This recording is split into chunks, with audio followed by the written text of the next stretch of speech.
Une plongée au cœur de la Nouvelle-France, ça vous tente? Suivez le guide.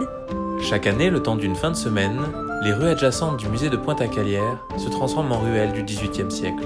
Touristes, commerçants et personnages authentiques du régime français se côtoient en plein cœur du Vieux-Montréal. On y croise des soldats. Nous, on représente le régiment Lassard. Moi, je suis un simple soldat vaillant.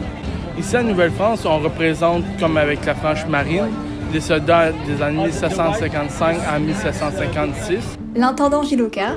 Mais mon nom, c'est l'intendant Gilles Locard. Alors, j'étais intendant de la Nouvelle-France à partir de 1729. Ou encore Joseph, marin échoué. Je m'appelle Joseph, puis moi je travaille comme marin sur un des navires. J'ai échoué ici à l'auberge il y a pas plus tard qu'avant hier. D'après moi, on va repartir à Brunante demain, gros maximum. Là. Bien surpris par la manière dont les Montréalais et les touristes sont habillés. Ben, la plupart des gens qui passent sont bizarres. Au bain d'eau, ils sont mal accoutrés. Je trouve que les gens sont drôles, comment ils sont habillés, mais sont quand même sympathiques. Parce que les gens, ils arrivent ici avec le sourire, ils profitent du beau soleil. Il y en a qui sont surpris parce qu'ils s'attendent pas vraiment à tomber au 18e siècle avec nous autres. Organisé par le musée de Pointe-à-Callieres, cité d'archéologie et d'histoire de la ville, le marché public propose de nombreuses activités pour les plus petits et les plus grands. Vous pourrez y observer relieuses de livres, calligraphes, fabricants de luth ou encore fileuses de laine dans un décor d'antan. On va parler de ces différents métiers. Les métiers, il y a certains des gens qui pratiquent les métiers d'artisan encore aujourd'hui en 2022 puis qui vont le partager comme à l'époque. Donc on va les mettre en costume.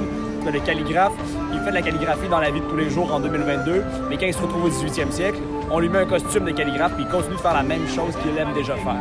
Le musée d'art du Québec est l'un des nombreux kiosques présents au marché public. Donc, je propose des activités pour les enfants. On fait des bracelets de l'amitié ou la création d'un petit panier comme de la vannerie. La grande variété de stands proposés par les organisateurs permet à chacun de faire son tour selon ses préférences. J'ai appris comment on faisait du fil avec la laine de mouton. On a vu comment ils tressaient les paniers, la calligraphie. On a appris des choses sur les pirates aussi, les jeux des marins. De calligraphie.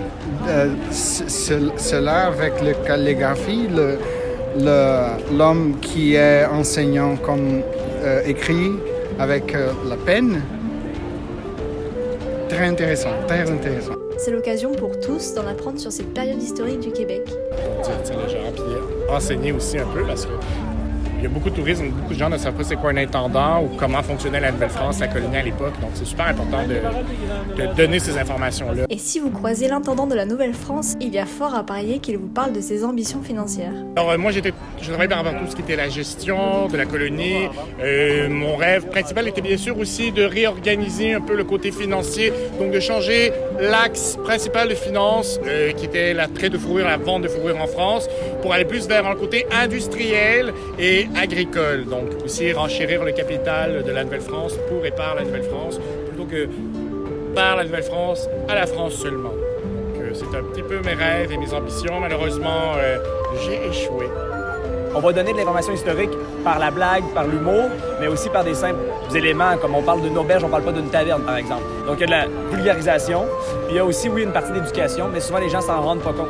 Parce qu'ils vont jaser avec quelqu'un, on va lui faire 3-4 blagues, mais ils vont faire « Ah, je savais pas que c'était comme ça à l'époque. Ah, ben oui, je savais pas que ce mot-là, il venait de cette histoire-là derrière. » Mais l'une des forces de cet événement, c'est son accessibilité. Moi, j'ai l'impression qu'on a trouvé une formule parfaite avec quelque chose qui est extérieur, quelque chose qui se passe, oui, durant la fin de semaine, donc les gens sont en congé, les gens sont de bonne humeur. On n'est pas en train de forcer personne à être ici, puis c'est un lieu qui est entrée libre aussi. Je pense que les gens ils sont contents de voir des nouvelles choses, de vraiment avoir cette opportunité-là dans la ville, de visiter plein de choses gratuitement. Ouais. Cette année, le marché public fêtait sa 29e édition et un retour en fanfare après 2 années perturbées par la crise sanitaire. En 2019, on a vécu une belle édition, puis depuis, il y a eu des espèces d'éditions transformées, comme tout sur la planète.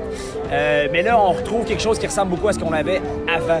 Donc, je peux vous dire que par expérience, quand on vient au marché public de Pointe-à-Callieres, on a toujours les classiques, tirs de fusil, marches de toutes sortes, une auberge où on peut prendre un coup, ou plusieurs, c'est selon. On a de l'animation historique, on a des vieux métiers aussi, donc tout ça, ça se retrouve vraiment en la totale, là, au grand complet. Ça fait du bien. Revoir des gens, moins de masques, principalement, moins de masques. Ça fait du bien à voir, en fait, autant de personnes que la dernière année où j'étais. Donc, c'est plaisant de voir autant de gens, beaucoup de touristes aussi.